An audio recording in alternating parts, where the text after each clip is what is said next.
प्रिय दर्शकों, नमस्कार। जय माता दी। मैं आचार्य सहस्रांशु आप लोगों का सहृदय स्वागत करता हूं हमारे चैनल वैदिक एस्ट्रो गुरुकुल में। आज का यह कार्यक्रम में हम चर्चा करने जा रहे हैं शनिदेव के गोचर के बारे में, और वह भी धनु राशि तथा धनु लग्न के जातकों के बारे में।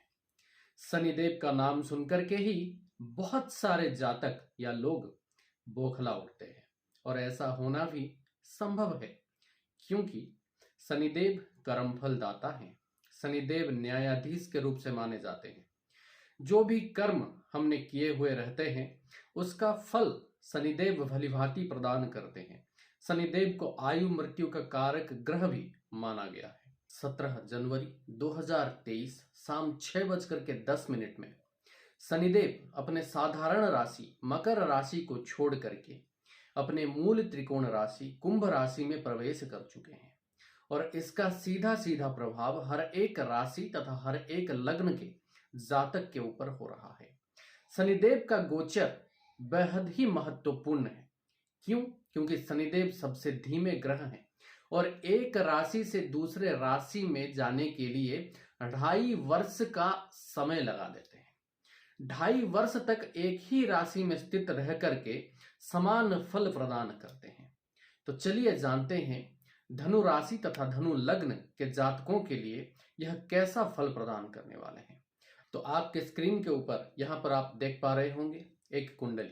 यह है आपका चंद्र कुंडली या फिर आपके धनु लग्न का कुंडली। यहाँ पर तीसरे भाव में शनिदेव गोचर कर चुके हैं।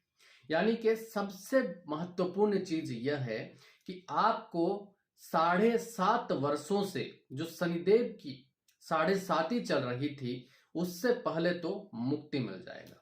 यानी कि जिन लोगों का 7.5 वर्ष से समय डामाडोल था, समय थोड़ा सा ठीक नहीं था, उन लोगों का समय ठीक होने जा रहा है। यह पॉजिटिव संकेत नजर आ रहा है। तीसरे स्थान पर शनिदेव जो है कारक ग्रह माने जाते हैं। यानी कि आपके पुरुषार्थ को बढ़ाएंगे, आपका जो पराक्रम है उसको बढ़ाएंगे, प्रबल पराक्रमी आपको बनाएंगे। आप जम करके परिश्रम करेंगे, और चाहे आपका भाग्य आपका साथ दे या न दे, आप अपने कर्म से कर्म फल को प्राप्त करेंगे। यानी कि इतना ज्यादा मेहनती आप बनने वाले हैं। अब देखिए, शनिदेव तीसरे भाव पर स्थित है। तीसरे भाव पर स्थित होकर के आपको प्रबल पराक्रमी परिश्रमी बनाएंगे। सब कुछ ठीक है। अब देखिए, शनिदेव का जो तीसरी दृष्टि है वह जाकर के पड़ रहा है आपके पंचम घर के ऊपर में। तो पंचम स्थान होता है संतानों का, पंचम स्थान होता है शिक्षा का, पंचम स्थान होता है प्रेम का। तो यहाँ पर इन 3 चीजों में आपको विलंब महसूस होगा, डिले आप महसूस करेंगे। क्योंकि शनिदेव जहां पर दृष्टि डालते हैं विच्छेदात्मक दृष्टि डालते हैं और डिले करवा देते हैं। खुद भी बहुत ही धीमे ग्रह हैं, और जहां पर नजर डालते हैं वहां पर भी धीमा असर छोड़ते हैं।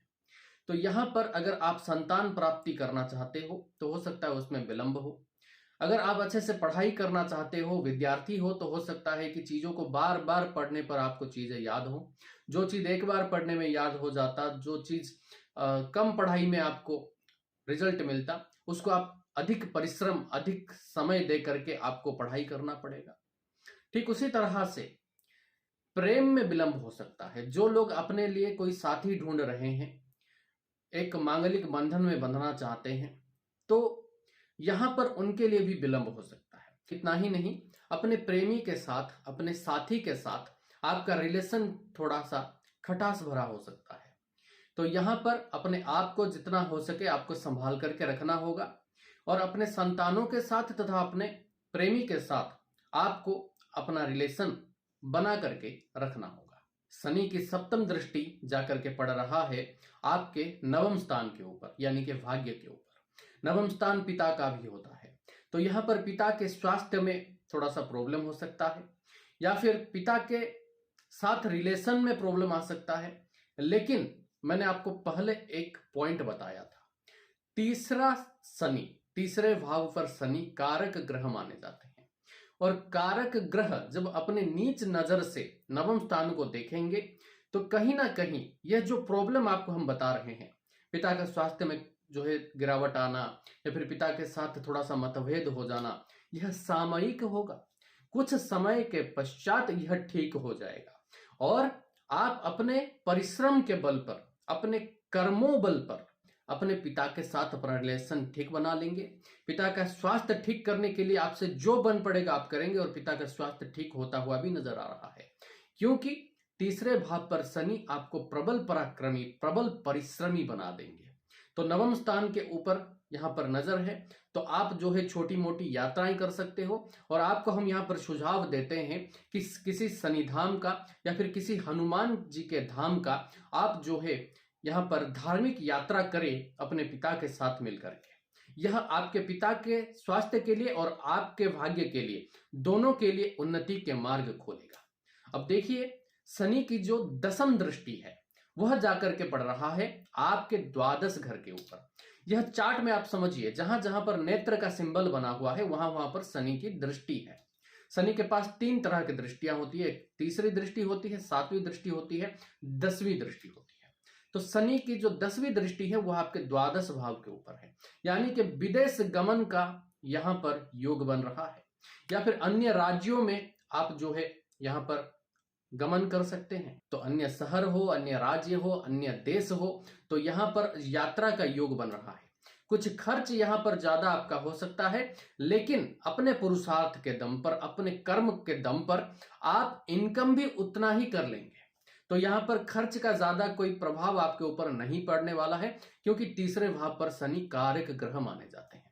यह समय में अगर आपका कोई कोर्ट कचहरी का मामला चल रहा था, कोई वाद विवाद चल रहा था किसी के साथ, तो विजय आपके लिए यहां पर हो सकता है, क्योंकि द्वादश स्थान के ऊपर शनि की दृष्टि है और यह जो है वाद विवाद इत्यादि से आपको बाहर निकालता है तथा आपको विजय दिलवाता है। तो यह समय चारों तरफ से अगर देखा जाए तो आपके लिए बहुत ही अच्छा होने जा रहा है। लेकिन यहां पर शनि है कर्म फलदाता, तो आपको अपने आप को आलस्य से बाहर निकाल करके कर्म तत्पर बना करके रखना होगा। आप जितना ज्यादा कर्म तत्पर रहेंगे, जितना ज्यादा अपने आप को कर्म में निवेश करके रखेंगे, नियोजित करके रखेंगे, उतना ही ज्यादा शनि की अच्छी जो है दृष्टि, अच्छी प्रभाव आपके ऊपर होगा। यह समय को और भी ज्यादा उत्तम, अति उत्तम बनाने के लिए क्या किया जा सकता है, चलिए उपायों की बात करते हैं। आप हनुमान जी के शरण में जाइए, हनुमान जी का आप पूजा पाठ करिए, हनुमान जी का हनुमान चालीसा पाठ करिए, सुंदरकांड पाठ करिए। मंगलवार शनिवार का आपको वेट नहीं करना है, हर एक दिन प्रतिदिन रोजाना आपको हनुमान जी का चालीसा पाठ करना होगा। हो सकता है तो दिन में 2-3 बार इनका चालीसा का पाठ करिए। शनिवार के दिन शनि चालीसा का पाठ करिए। ओम शं शनिश्चराय नमः, यह मंत्र का आप जाप भी कर सकते हैं रोजाना 108 बारी। और हो सकता है तो कौओं को कुछ खाना जरूर खिलाएं। यह जूठन ना खिलाए, यहाँ पर जूठा खाना नहीं खिलाना है और साथ ही साथ आपको बासी खाना नहीं खिलाना है। अपने स्नान के पश्चात और अपना प्रथम भोजन ग्रहण करने से पहले दिन में आपको कुछ ना कुछ खाना जो है अपने छत पर हो, आंगन पर हो, कौओं के लिए जरूर निकालना चाहिए। यह करेंगे तो भी आपको जो है शनिदेव की विशेष कृपा प्राप्त होगी। तो यह समय आपके लिए अच्छा है, यह उपाय करके आप और भी अच्छा अपने लिए यह समय को बना सकते हैं। तो धन्यवाद इस कार्यक्रम में बने रहने के लिए। इस कार्यक्रम को लाइक कर दीजिए। अगली बारी आपके साथ फिर से मुलाकात होगा ऐसे ही डिजिटल माध्यम से। तब तक के लिए ऐसे ही आध्यात्मिक बने रहिए, अपने इष्ट के ऊपर भरोसा बनाए रखिए और एस्ट्रोलॉजी के तरफ अपना रुचि बना करके रखिए। नमस्कार, जय माता दी।